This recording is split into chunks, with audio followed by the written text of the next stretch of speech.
Kembali lagi bersama kita di sini dua orang yang sering ngobrol random.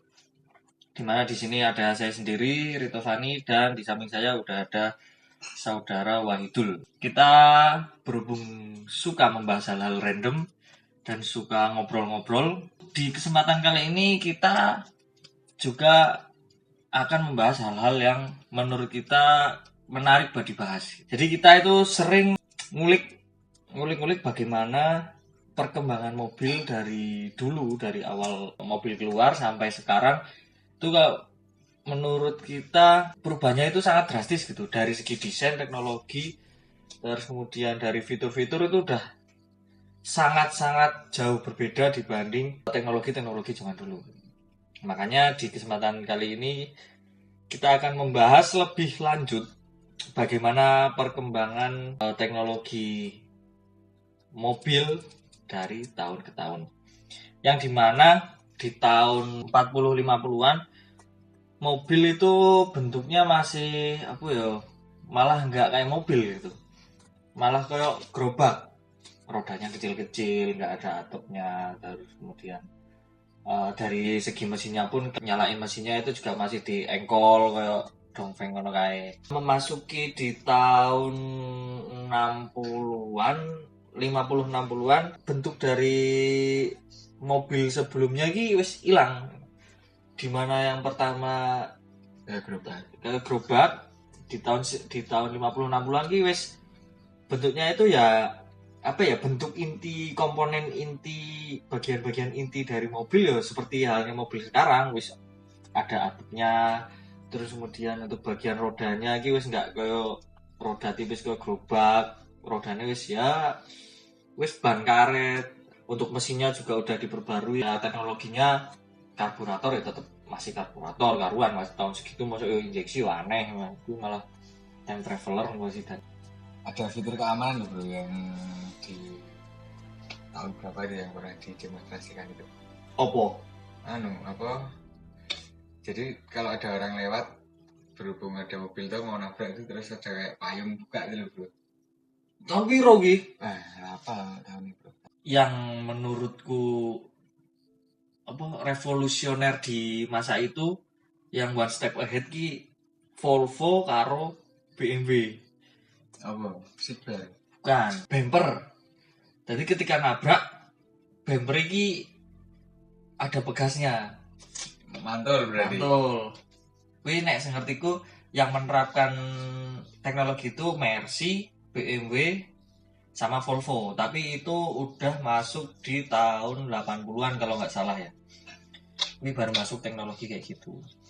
Kalau seatbelt kuwi nek ra salah seatbelt ki masuk di tahun 70-an deh. Nek 60-an kayaknya urung deh. Jadi suspensi bro, kan dulu masih per daun itu. Kalau dilihat dari video jadul itu, mobil kan cenderung nggak suspensi. Iya. Ya kuwi makanya kayak gerobak kuwi, drill statik kuwi. Sing tak lihat-lihat ki tahun 60 kayak bahasane Impala, Bel Air. Iki sing bahasane digawe lowrider ki lho. Ki depannya wis perkeong sale. Iki range tahun 50 sampai 60, masih di tahun 60 segitu. Buat desainnya kan rata-rata mobilnya gede, dawa, ombo-ombo. Walaupun desainnya ini wis benar-benar mencukupi. Maksudnya konstruksi inti dari mobil tahun segitu menurutku sing menjadi barometer sampai mobil tahun sekarang. Contohnya kuwi wis ana kaca, udah ada atapnya, bumpernya udah ada depan belakang, lampu juga udah lengkap, lampunya iki wis menyatu karo grill. Walaupun di tahun segitu ki desainnya masih kayak Batman gitu bro, lancip-lancip, gepeng lancip-lancip, ngono kuwi. Gemuk-gemuk to pipine gemuk. Terus masuk ke 70, mobil-mobil Jepang ki malah mulai banyak dilirik. Iya ra sih? Sekitar 70-an ke atas. Sekitar 70-an. Maksudnya nek tahun 60 ki kan mau rata-rata orang ki masih melirik produk Amerika. Entah itu dari segi ketahanan, entah itu dari segi desain, atau mungkin terbatasnya mobil-mobil yang beredar ngono kuwi.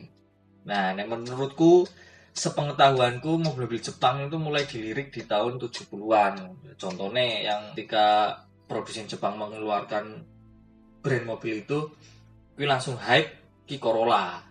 Toyota. Yang dimana ki Corolla Veteran biyen ki malah nggo taksi sangartiku. Nah, desain dari mobil 70-an ki kan wis mulai contohnya kuwi mau Corolla kuwi wis mulai apa ya?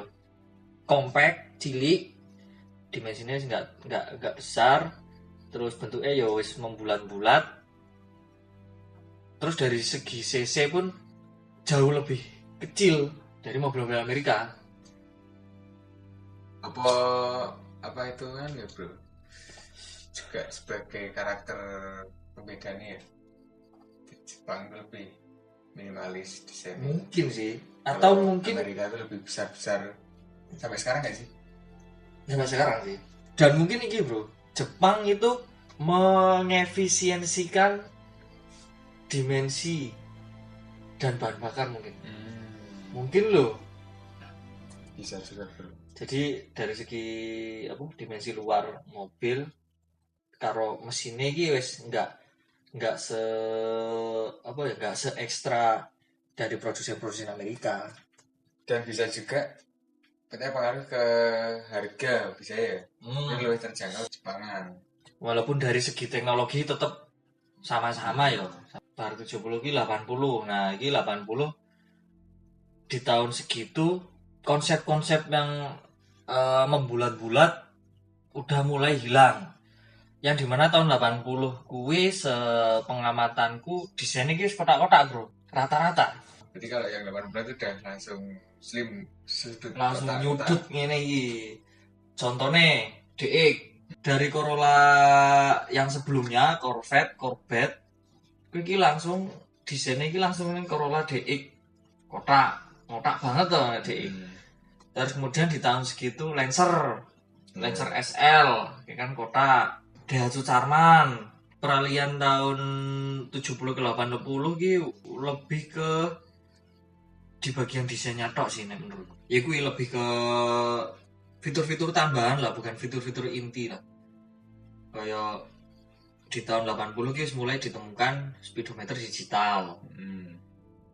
Yang dimana nggak semua mobil bisa menerapkan teknologi itu karena mungkin cost production, biayanya produksi itu nggak terlalu over mungkin loh. Baru kemudian masuk di tahun 90-an kuwi mobil wes mulai desainnya kembali ke penghilangan kotak-kotak, sudut-sudut ini lonjong-lonjong, lebih sporty. Terus kemudian pelek ya wis mulai rata-rata, wis mulai pelek-pelek palang, udah nggak kaleng-kaleng lagi ya, walaupun tetap masih ada pemakaian velg kaleng di tipe mobil yang di tipe yang terendahnya mungkin loh. Ya lebih aerodinamis lah. Lebih gitu. Iya, lebih aerodinamis. Dan juga teknologi injeksi terus mulai ditemukan untuk efisiensi bahan bakar dan memang sudah tujuannya untuk lebih ramah lingkungan. Ya sebenarnya di tahun 80-an ki tetap ono loh sing injeksi.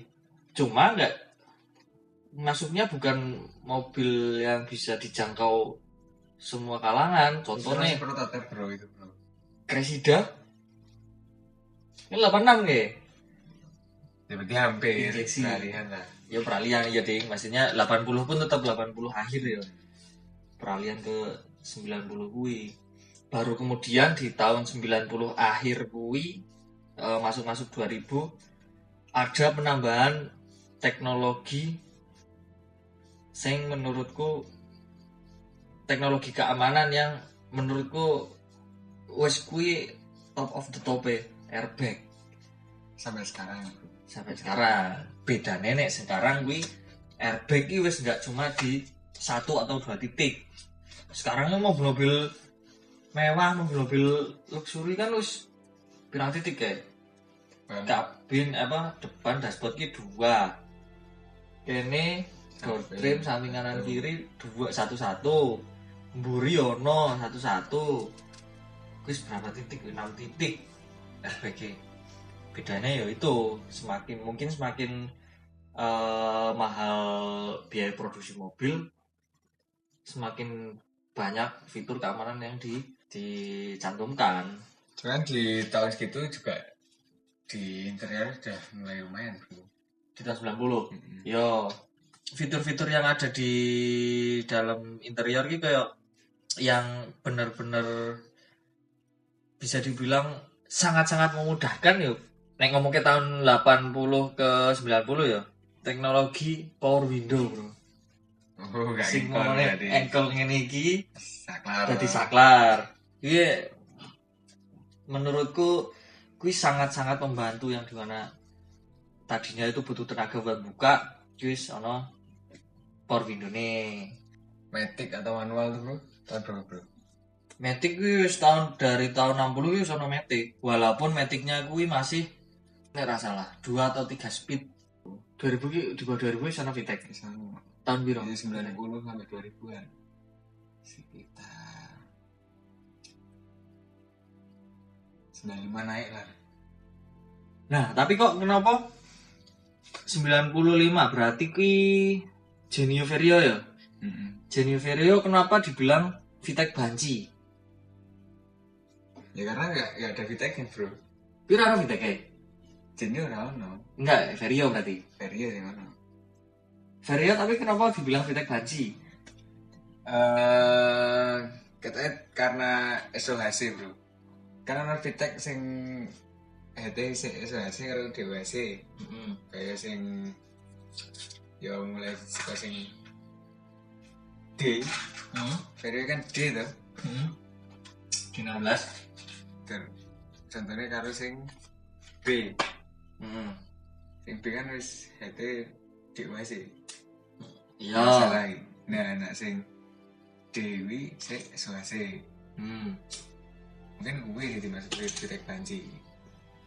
Jadi lu penerapannya ini nah sing Vitek banget lah, maksudnya sing Vitek banget ini sing wis sekalian teknologi ini DWC, ini nak sing Vitek banci masih pakai yang SOHC. Tapi intinya podo-podo tetap ono Vitek ada. Tetap ada. Kalau memang ada emblem itu. Ya ono tulisannya. Tulisan Vitek. Itu masih yang di Viteknya.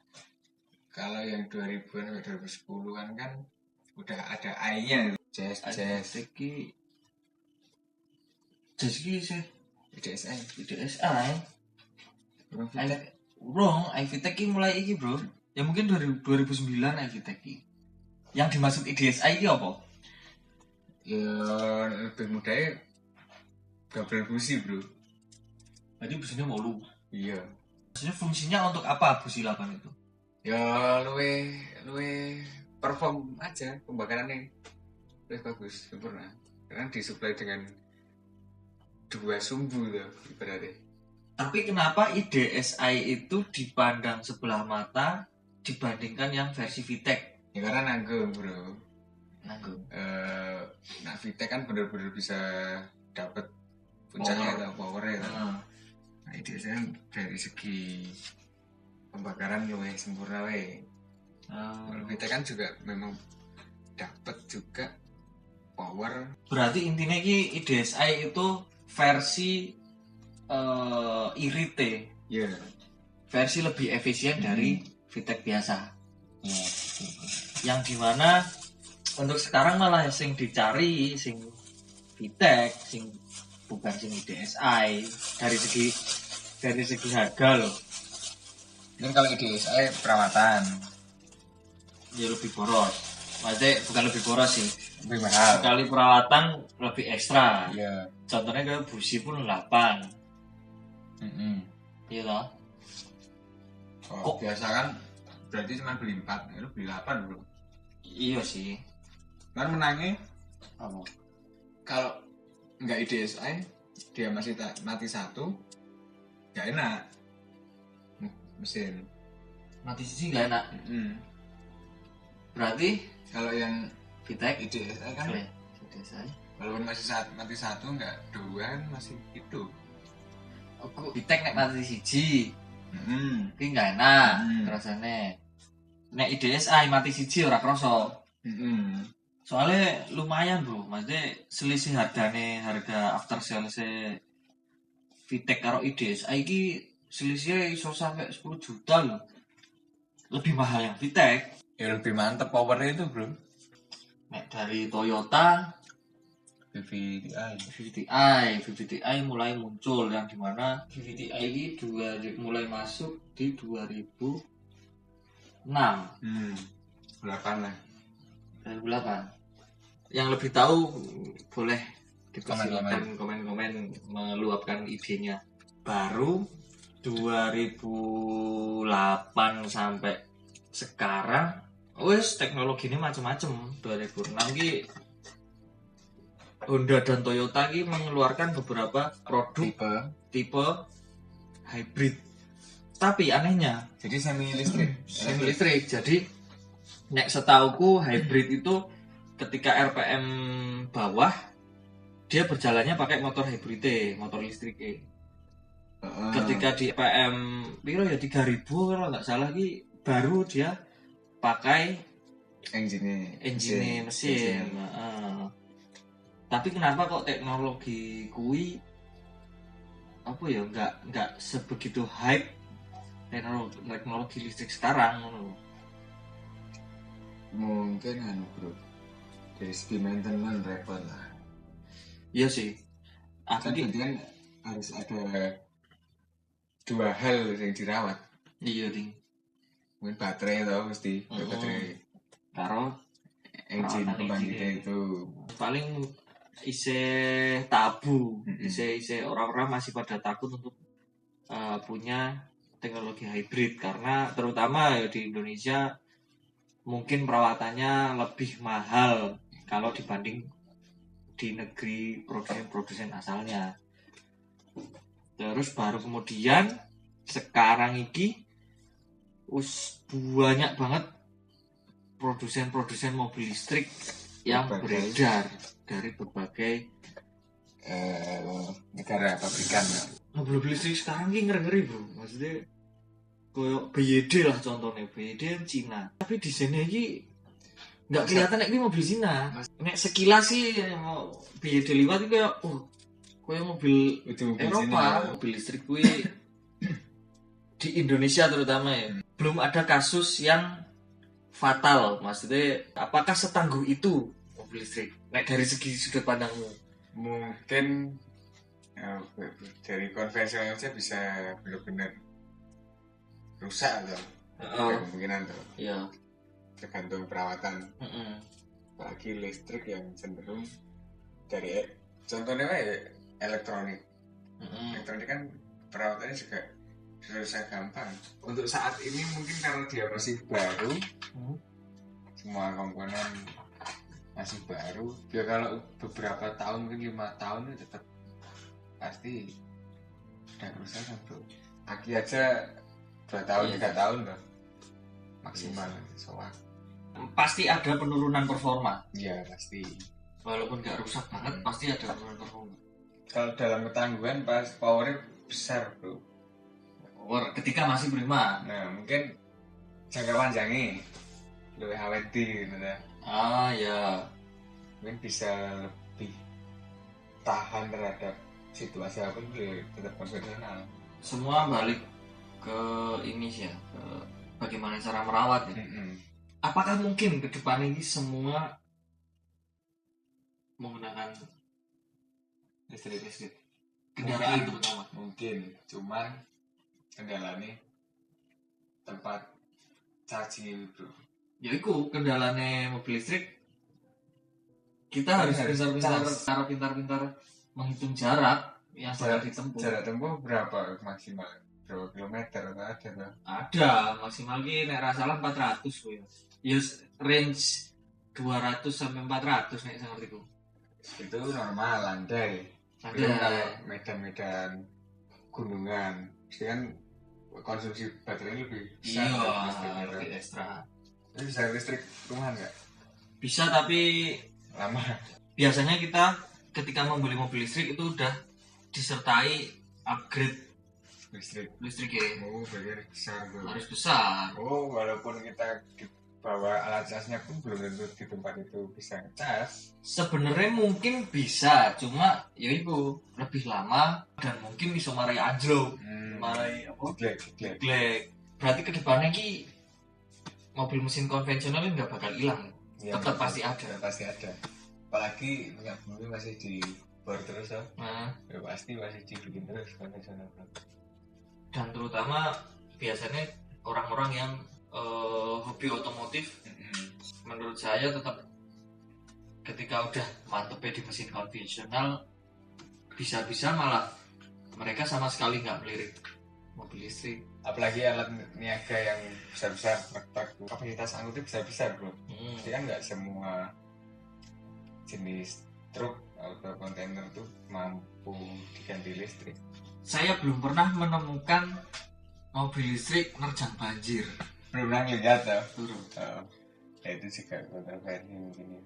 Tetap pasti mobil listrik ini dibikin sedemikian rupa kedapnya sih. Iya, pasti. Cuma apakah nggak ada niche-nya? Ya pasti ada niche-nya. Ada niche-nya dengan ketinggian air tertentu. Ya nggak beda. Konvensional biasa aja kalau mungkin airnya ya nggak seban roda lah, ya setengahnya lah. Kan ada juga yang bisa mogok itu. Ada. Pintar-pintar menempatkan sesuai tempatnya, pastinya sesuai peruntukannya. Kalau pribadiku ketika melihat mobil listrik, memang sangat menguntungkan dari segi maintenance sehari-hari. Kayak kita bisa mengurangi, meminimalisir biaya buat beli bensin, karena ngecasnya pun murah biayanya. Terus kemudian dari segi pajaknya ini murah bro, orang sampai 1 juta. Murah lagi. Nggak ada CC ya? Nggak ada CC.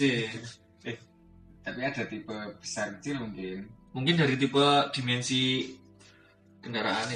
Terus ya ada biaya perawatan bulanan, tahunan. Ya. Adapun nggak se-ekstra mobil konvensional kan, oli konvensional bisa membuat di jalan karena part tertentu rusak.